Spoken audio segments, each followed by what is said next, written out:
Hello friends, मैं अमरेंद्र कुशवाहा अपने इस एजुकेशनल चैनल पढ़े भारत बड़े भारत बाय BSR इस चैनल पर मैं आप सभी का स्वागत करता हूं।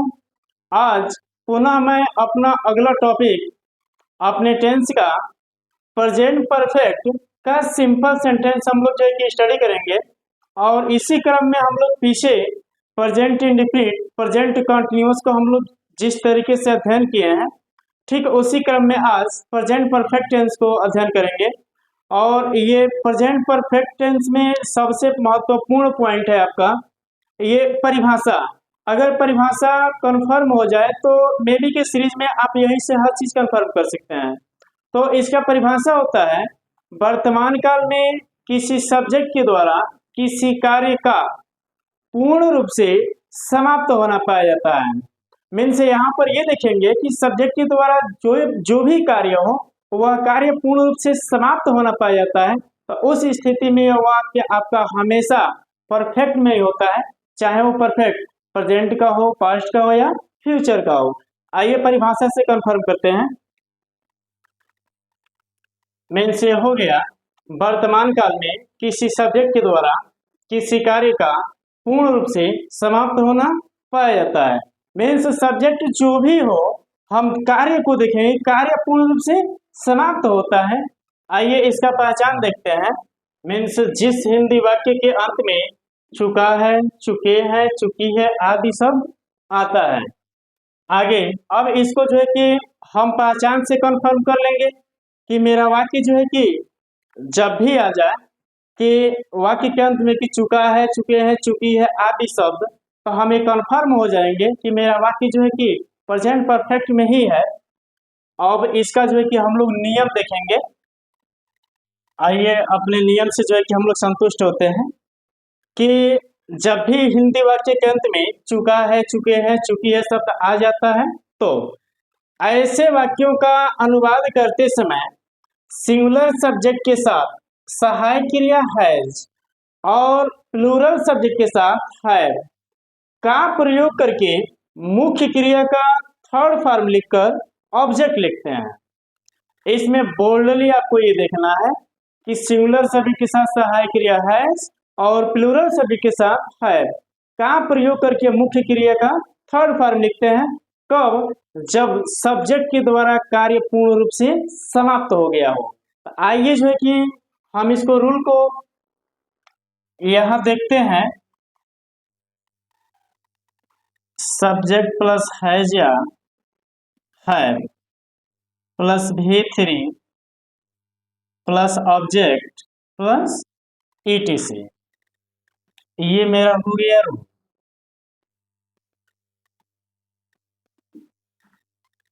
अब जो है कि यहाँ पर हम लोग एग्जाम्पल को देखेंगे और इस एग्जाम्पल में हम बहुत जो है कि बारीकी से समझते हुए चलेंगे। जैसे मान लीजिए कि कहा जाए नौकर अपना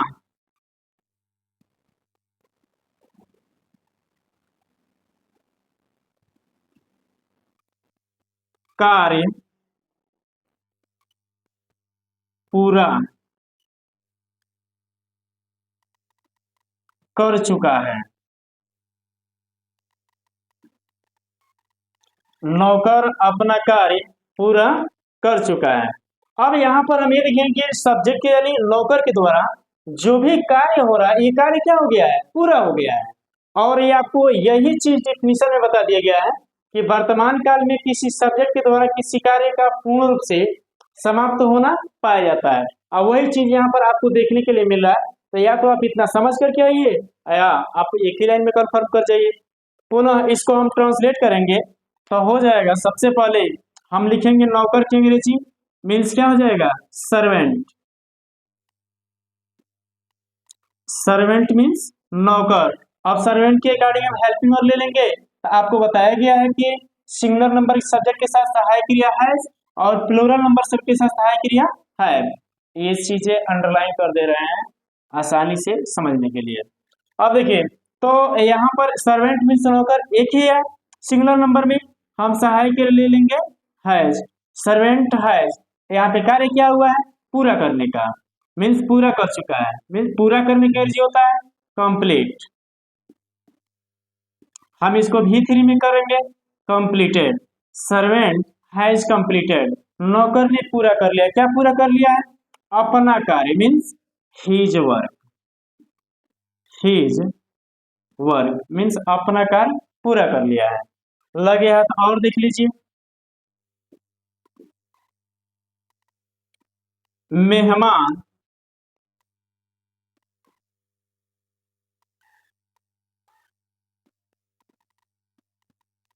दरवाजे पर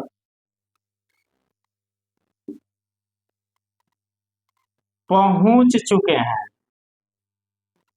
पहुंच चुके हैं, ठीक है। अब यहां पर हम सबसे पहले लिखेंगे गेस्ट, मीन्स मेहमान। अब हम मेहमान को सिंगुलर नंबर में मानते हैं या प्लूरल नंबर में, अगर हम मेहमान को यहाँ पर एस लगा देंगे तो हम सहायक लिखेंगे हैव, गेस्ट हैव। अब कार्य क्या हुआ है, पहुंचने का, मीन्स रीच्ड। अब रीच का हम V3 करेंगे तो हो जाएगा रीच्ड। मेहमान पहुंच चुके हैं, कहाँ पहुंच चुके हैं, दरवाजे पर, मीन्स एट द डोर। अगला एग्जाम्पल देख लीजिए,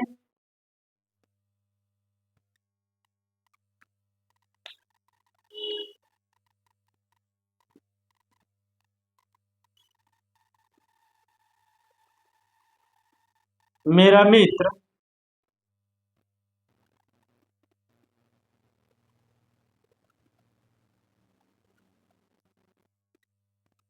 आपको बुलाया है, मेरा मित्र आपको बुलाया है। अब इसको हम चेंज करेंगे तो हो जाएगा my friend has called you, means आपको। मेरा मित्र आपको बुलाया है, my friend has called you. इसको जो है कि आप नोट कर लीजिए। पुनः इसके बाद से हम जो है कि इसका नेगेटिव इंट्रोगेटिव दोनों कंप्लीट करेंगे, इसको नोट करिए। आइए जो है कि अब इसके बाद से हम सिंपल के बाद से पुनः अब फिर जो है कि हम निगेटिव का भी स्टडी इसी में करेंगे। तो इसमें आपको करना ये रहता है कि बस केवल हिंदी वाक्य के बीच में नहीं है या कभी नहीं, मात्र दो ही शब्द हैं और ये दो शब्द जो है कि आपको देखने के लिए मिलेगा। तो ऐसे स्थिति में आप करेंगे क्या कि अगर नहीं शब्द आया है तो हम नॉट लिखेंगे और कभी नहीं शब्द आया है तो नेवर लिखेंगे, और इन दोनों निगेटिव वर्ड का प्रयोग हम हेल्पिंग वर्ड के बाद करते हैं। बाकी सेम प्रोसेस पहले जैसा ही है। तो आइए एग्जाम्पल के माध्यम से हम उसको भी मेंशन करते हैं। ये आपका हो जाएगा rule, means subject plus has या हैव प्लस नॉट या never plus V3 plus object plus ETC। ये सेम प्रोसेस जो आप पहले पढ़े हुए थे कि सब्जेक्ट प्लस हैज या हैव, और उसमें आप उसके बाद से V3 कार्य पढ़ रहे थे, लेकिन अब यह वाक्य जो है कि आपका नेगेटिव में आएगा। तो ऐसे स्थिति में जो है कि सहायक क्रिया के बाद से आपको नॉट या नेवर का प्रयोग कर लेना है। तो आइए जो है कि उसको भी हम लोग जो है कि एक एक करके करके उसको भी हम लोग मेंशन करते हैं। आइए एग्जांपल हम देखते हैं। मैं आपको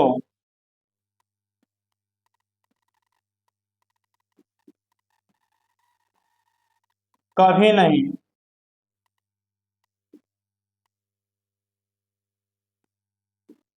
देखा हूं, मैं आपको कभी नहीं देखा हूं। मेन से यहाँ पर जो भी कार्य है, यह कार्य आपको कंप्लीटली इंट्रोड्यूस कर रहा है कि मैं आपको कभी नहीं देखा हूं, यानी इसमें बहुत ज्यादा डिस्कशन करने की कोई आवश्यकता नहीं है। कार्य पूर्ण रूप से फुल एंड फाइनल मैं आपको नहीं देखा हूं, मैं आपके बारे में कुछ नहीं जानता हूं। तो इसको बनाइएगा तो हो जाएगा। सबसे पहले आई मीन्स ये आपके सब्जेक्ट के स्थान पर प्रयोग हो जाएगा। मैं की अंग्रेजी आई। अब आई के अकॉर्डिंग जो है कि यहाँ पर हैज या हैव में से आपको ऊपर नियम में लिखवाया था मैं कि सिंगुलर सब्जेक्ट के साथ सहायक क्रिया हैज और प्लूरल सब्जेक्ट के साथ हैव। लेकिन इस बात को लेकर के थोड़ा सा आपको कंफ्यूजन होता होगा, तो इस कंफ्यूजन को आप दूर कर लीजिए कि विद्वानों के मत के अनुसार ये प्रेजेंट परफेक्ट टेंस में आई के साथ हमेशा हैव का ही प्रयोग होता है, नियमतः हैज का होना चाहिए। लेकिन ये विद्वानों की मत है, विद्वानों ने जो कि ऐसा ही माना है, हम लोग भी मानते हैं। आई हैव वाक्य नेगेटिव में है, यहां तक हम लोग कंप्लीट कर लिए। नॉट या नेवर में से लगाना है, कभी नहीं अंग्रेजी नेवर। आई हैव नेवर, मैंने कभी नहीं। कार्य क्या हुआ है? देखने का। देखने का अंग्रेजी होता है सी, हमको भीतरी में लिखना है सीन। यहां तक आपका वाक्य हो गया। आई हैव नेवर सीन, मैंने कभी नहीं देखा। किसको? यू मीन्स आपको। आगे अगला एग्जांपल ले लीजिए। वे लोग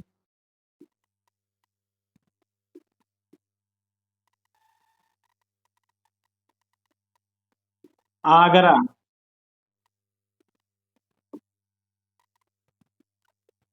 नहीं गए हैं। वे लोग आगरा नहीं गए हैं, तो इसको बनाइएगा तो हो जाएगा। सबसे पहले सब्जेक्ट मीन्स वे लोग मीन्स दे। दे के अकॉर्डिंग हम हेल्पिंग और ले लेंगे, हो जाएगा हैव। दे हैव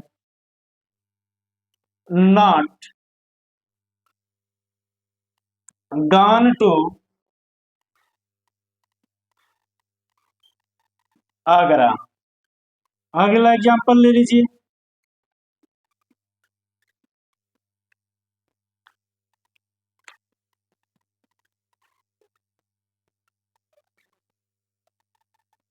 वह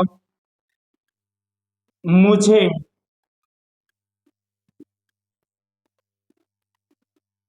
अपने घर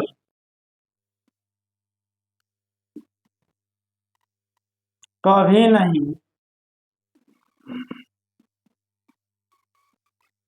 बुलाया है। वह मुझे अपने घर कभी नहीं बुलाया है। हम पुनः इसको बनाएंगे तो वह की अंग्रेजी लिखेंगे ही। ही सिंगुलर नंबर के सब्जेक्ट के सहायक ले लेंगे हैज। वाक्य नेगेटिव में है, कभी नहीं शब्द आया है, नेवर लगा देंगे। ही हैज नेवर, कार्य क्या हुआ है? बुलाने का। बुलाने की अंग्रेजी कॉल, भी थ्री में करेंगे called. He has never called me, वह मुझे नहीं बुलाया है। कहाँ नहीं बुलाया है? एट हिज होम मीन्स अपने घर।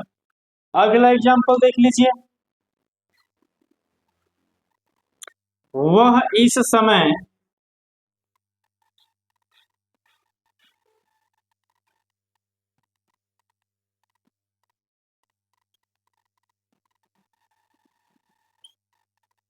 झूठ नहीं बोला है, मीन्स हो जाएगा he has not told A lie. He has not told A lie. Friends, इसको जो है कि आप नोट करिए। पुनः इसके बाद से हम लोग जो है कि इंट्रोगेटिव का भी स्टडी करेंगे। तो आइए फ्रेंड्स, अब जो है कि हम लोग ये प्रेजेंट परफेक्ट का इंट्रोगेटिव सेंटेंस हम लोग स्टडी करेंगे। और इसी में इंट्रोगेटिव और इंट्रोगेटिव प्लस निगेटिव दोनों जो है कि हम लोग इसी में स्टडी करेंगे। और बहुत जो है कि इसमें ध्यान देते हुए आपको जो है कि जिस तरीके से पहले वीडियो का आपने स्टडी किया है पुनः उसी तरीके से इसको भी थोड़ा सा समझने का प्रयास करेंगे उसी लहजे में, इसलिए कि यह थोड़ा सा जटिल भी है। जटिल इसलिए है कि अब तक आपने जितना भी टेंस पढ़ा है, ये प्रेजेंट कंटिन्यूस हो गया या पुनः जो है कि ये प्रेजेंट इंडिफिनिट हो गया, इसमें V1 में ING ये आसान प्रक्रिया थे, लेकिन अब जो है कि इसमें V3 बनाना हर किसी के लिए थोड़ा बहुत जो है कि डिफिकल्ट होता है जब इसी स्टेज में लोग होते हैं। तो ऐसे स्थिति में थोड़ा इसको डीपली हम लोग स्टडी करेंगे। मान लीजिए कि हो गया आपका rule QW means question word, has या have plus subject plus not या never plus V3 plus object plus ETC plus question mark.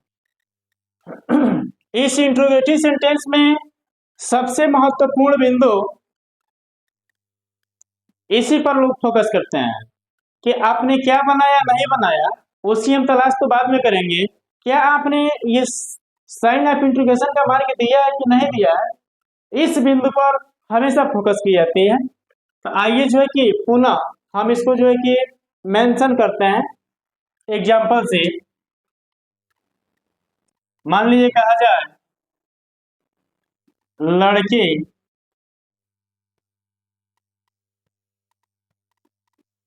बगीचे में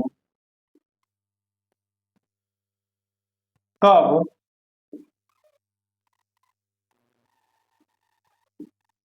गए हैं। ये हिंदी वाक्य के बीच में कब शब्द आ गया।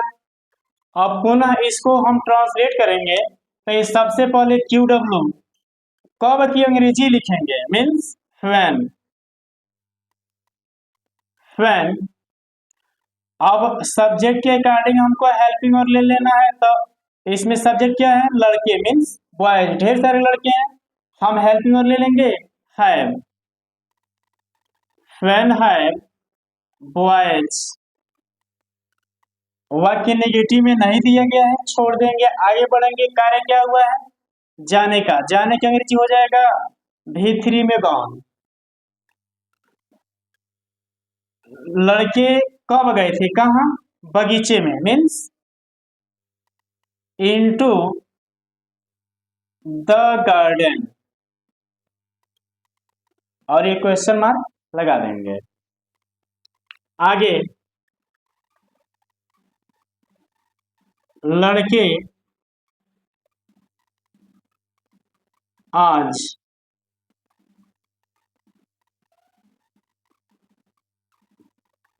विद्यालय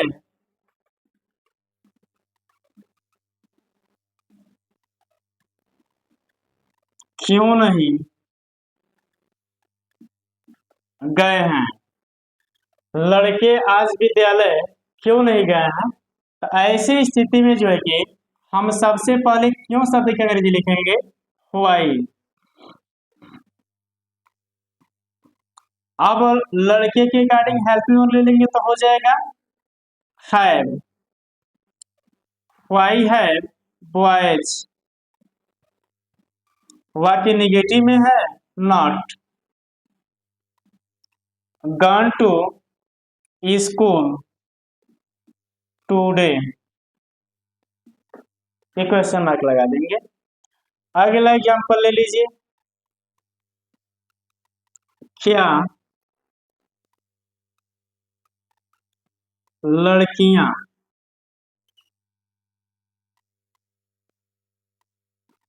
स्वागत गीत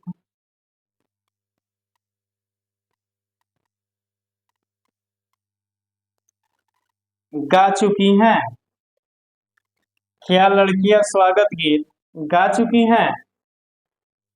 हम सबसे पहले क्या शब्द की अंग्रेजी, ये वाक्य आपका सिंगल इंट्रोगेटिव में है, और क्या शब्द की अंग्रेजी सब्जेक्ट के अनुसार हमेशा हम सहायक क्रिया लिखते हैं, मीन्स हो जाएगा हैव।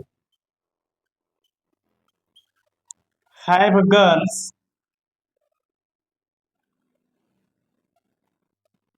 संग the welcome song, have girls संग द वेलकम सॉन्ग। और ये पूर्ण रूप से ये आपका समाप्त हो गया। अब इसके बाद से जो है कि बहुत जल्द प्रेजेंट परफेक्ट कंटिन्यूअस टेंस को लेकर के हम लोग आएंगे। और इस वीडियो में जो कुछ भी आपको ऐसा लगे उसको आप नीचे दिए गए कमेंट बॉक्स में जरूर जो है कि जो आपको फील होता हो उस चीज को कमेंट बॉक्स में आप जरूर ऐसा दीजिए। वीडियो देखने के लिए बहुत बहुत धन्यवाद। Thank you.